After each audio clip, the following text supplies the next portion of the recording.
Right, welcome to the last presentation of the first panel segment today on our first ever MEM defense. Some specials. Again, my name is Murtaza Naqvi, and over the next 15 minutes, I'll be presenting on the municipal fleet study conducted with the city of Montrose.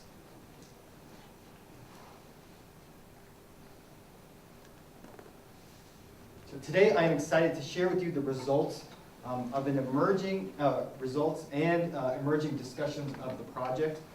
I'll begin by offering a brief description of the fleet inventory conducted for the city.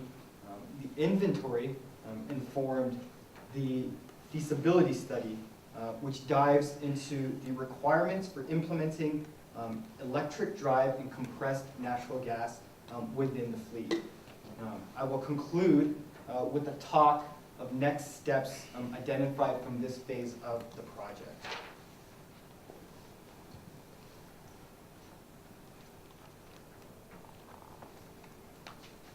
So the city of Montrose is interested in fostering efficiency and resilient operations in the face of fluctuating petroleum prices.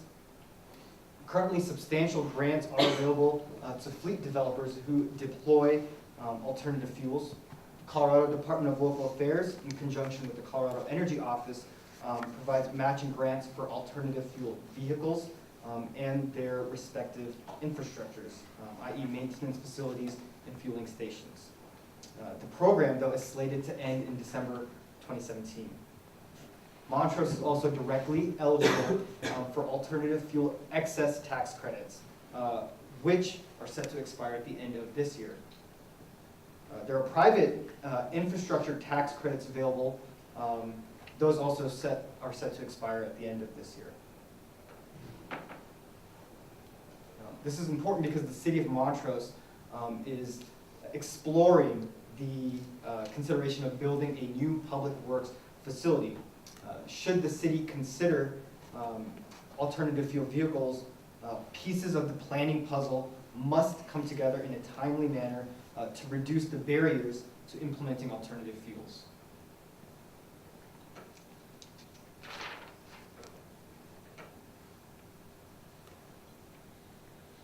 So the fleet inventory evaluates performance data for 211 on-road and off-road equipment items from the date range of September 1st, 2014 through August 31st, 2015. A 15-point program is extrapolated from the performance data to ultimately determine which vehicles are due for replacement. Through the inventory, the project also gains insights into fleet trends and management practices.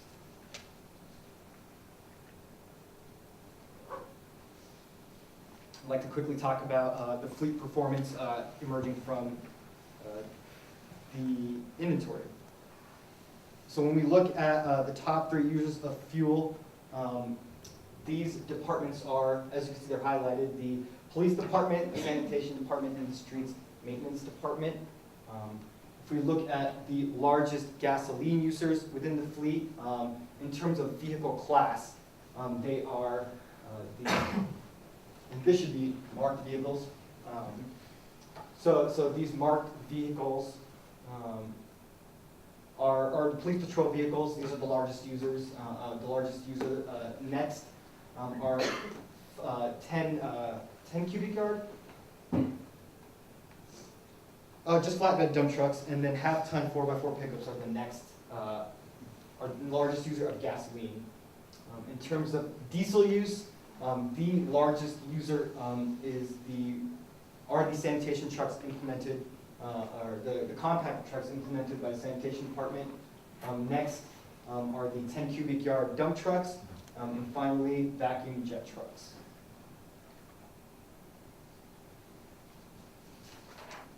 So the inventory allowed for an estimation of total environmental impact of the fleet according to IPCC and EPA guidelines. You can see all my emissions factors here.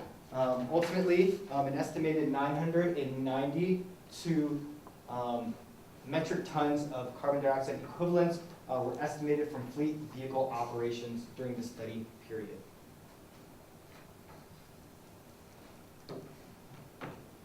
As we compiled data, discrepancies were accounted for. Overall, there was no abuse reported, which is great. Really what that exemplifies here is a high level of accountability with the city. And I was happy to learn that in April, the city now implements fuel purchase cards. And this high level of accountability really is just an exemplary practice of fuel use tracking. So now the city is able to track directly into its asset management system how much fuel is being purchased.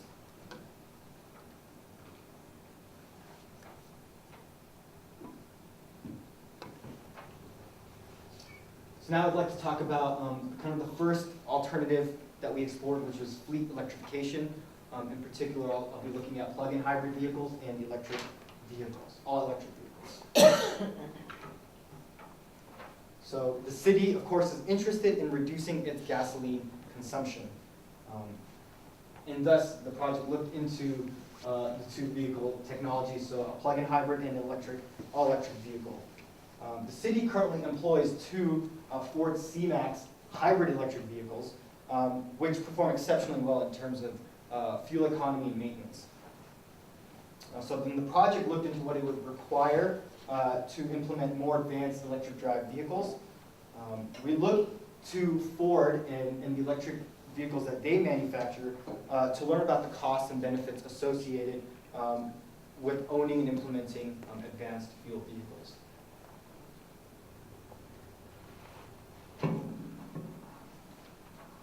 So using the data compiled from the inventory, coupled with research, models were developed to evaluate the purchase of a plug-in hybrid against the current hybrid electric vehicles in operation.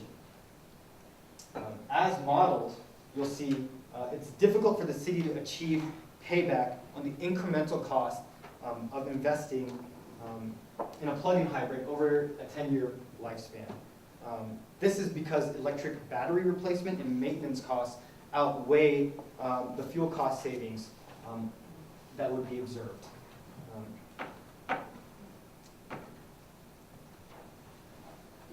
Even when we consider state incentives applied to this model for the purchase of this vehicle, we see that still difficult to achieve payback, but we also notice that it reduces cost drastically when we have matching grants that will cover the incremental cost of purchase.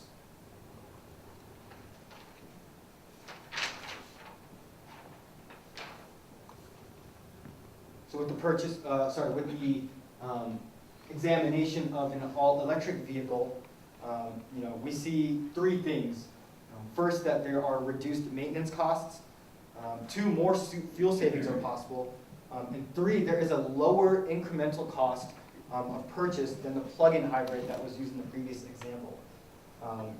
In this scenario, we see that in the case of high oil prices, the city may actually achieve payback in year 6 of its project in the 10-year life cycle or lifespan of the vehicle. Capitalizing on matching grant funds from the state will allow the city to see almost instantaneous payback, regardless of the fuel price scenarios. So this is because electricity prices are generally lower when delivered for transportation end use. I'd like to also note that we're seeing a range of fuel cost savings, and this is because the model uses projections from the U.S. Energy Information Administration, and there are fluctuations in the price because we're looking at different economic and market scenarios, which I'll be happy to share with you if you are all interested. Ultimately, really what this just highlights is it's difficult to ascertain what fuel cost savings will actually be because of the complexities within the fuel market. But nonetheless, this model shows that there can be instantaneous payback on that electric vehicle. Oh, and then here's that range that I was talking about. So, you know, when we're comparing the current vehicle, the current hybrid with the plug-in hybrid, there's a range of fuel cost savings.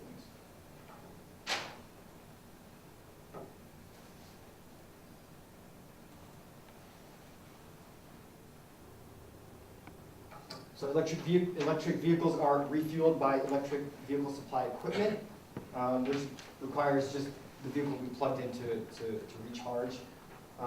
So the city currently implements level 2 chargers, but they're interested in also deploying more advanced charging infrastructures. So my project models the break-even point in the number of gallons of fuel that would need, or gallons of gasoline that would need to be displaced in order to achieve a payback over a 30-year investment into a DC fast charge. The takeaway here is that when there's a larger delta or difference between gasoline prices and electricity prices, you will see a faster payback. Furthermore, with the use of state funding, you know, costs of implementing charging infrastructure can be reduced in half.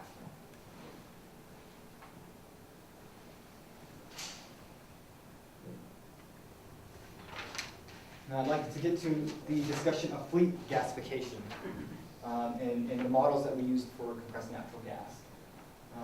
The reason we chose compressed natural gas to look at compressed natural gas is because it's an ideal application for refuse trucks used within the city.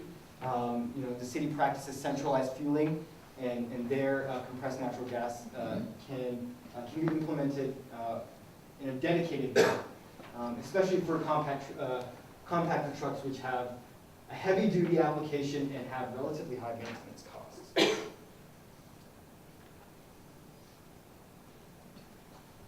So models were developed to evaluate the purchase of CNG-powered refuse trucks against current refuse trucks. The incremental cost of the technology of compressed natural gas make it difficult to observe a payback over the useful life of the vehicle. But when we look at an alternative fuel tax credit, an excess tax credit, it's possible that if that delta between the fuel prices is high enough that you can achieve payback. Now, EIA models that there will be a 0.4% increase in gas prices and diesel prices, and petroleum prices in general. So this might not be, you know, this is a fairly possible scenario. But appropriate fueling infrastructure is required for gaseous fuels. Here we model the cost of a $500,000 investment for dedicated CNG fueling. And we modeled the payback in terms of the number of gallons of diesel that needs to be displaced in order to see that payback. And it's the same situation. You know, when there's a larger difference in price between diesel and gas, natural gas, you can achieve payback faster. So ultimately, this project asks a very difficult question: what is the cost of mitigation? Incentives can drive down costs. In some cases, Montrose can reap financial benefits on the incremental costs. But the deployment of infrastructure at scale, though, allows the system as a whole to achieve payback sooner. By asking what the cost of mitigation is, we really ask, is there a more cost-effective measure to take, that the city could take in order to reduce the impacts of the fleet vehicles? Here, it's important to note that the city must continue to provide these services, trash, refuse pickup, safety for its citizens, regardless of fuel prices.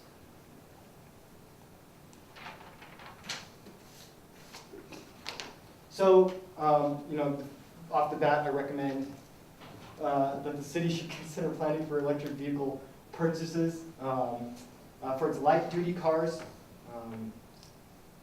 And if they were to capitalize on state funds, they could drastically reduce costs. I'm now out of time. The same situation for CNG. The important thing to dig into is that we need to look at site selection to reduce compression costs. And finally, just digging deeper, the study does not look at reduction of VMTs, and also does not look into the role of renewables. Biodiesel could perhaps be used to displace diesel. It's also important to consider what the grid mix, what the resource mix is for electricity generation, how that impacts electric vehicle charging. Air data reporting quickly, just really quickly, that there's no air quality data being reported to EPA, so there's an opportunity there for public health officials to engage in air quality monitoring. And ultimately, I ask local policymakers to continue a discussion with higher level officials of the state to determine if it's appropriate to continue to advocate for incentives, whether they're grants or tax credits. So thank you. Thank you.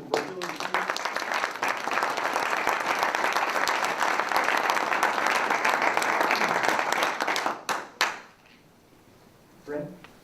So you said that in the beginning, right, that one of the biggest consumers of gasoline is the police vehicle fleet, right, patrol cars. So if we were all, police officers, and I'm the chief of police for Montrose, and he just gave this presentation to me to convince me, okay, I should get this alternative fuel vehicles. What is it going to take to convince a police fleet to want to switch to alternative fuels beyond a financial return? That's a good point. I think the largest concern in terms of looking at police patrol vehicles, and we've had this discussion, is that there has to be a high level of safety embedded within the vehicles. Although Montrose is a very safe community, and safety of the fuel infrastructure has to be considered.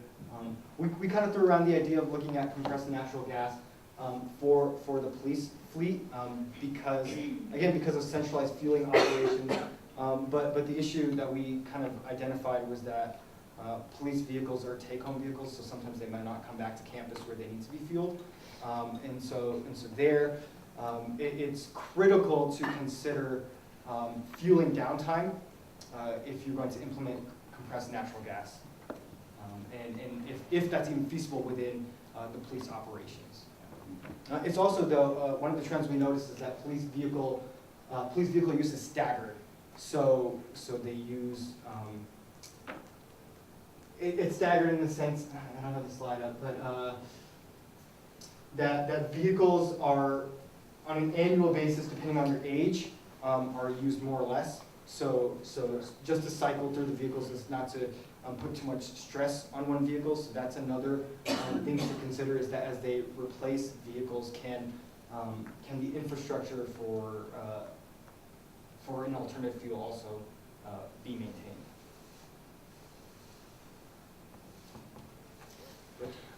Was there any consideration about using locally generated energy, such as a natural gas up the North Fork, or some brewing of material, I guess, out of the refuse, or Sure. things like that? Was that anything like that reflected in the costs? And oil even, perhaps?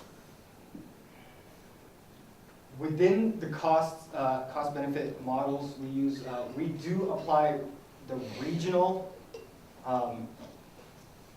market variations for for natural gas. So we're looking at the Rocky Mountain region, and there actually, it's an interesting point that we this transition to compressed natural gas, the discussion really wants to harness the momentum for using a local fuel, because it'll generate local economy, local jobs. Some of the highest paying jobs in Colorado are energy jobs. Now we also discussed looking at refuse, waste to refuse. It's a bit more of a challenge in Montrose because of what technologies are implemented there. Nonetheless, looking at a compressed natural gas, a dedicated compressed natural gas technology really can lead to some innovative technologies, perhaps similar to what's happening in Grand Junction, where they are using the waste methane from their wastewater treatment plant. So that's my time.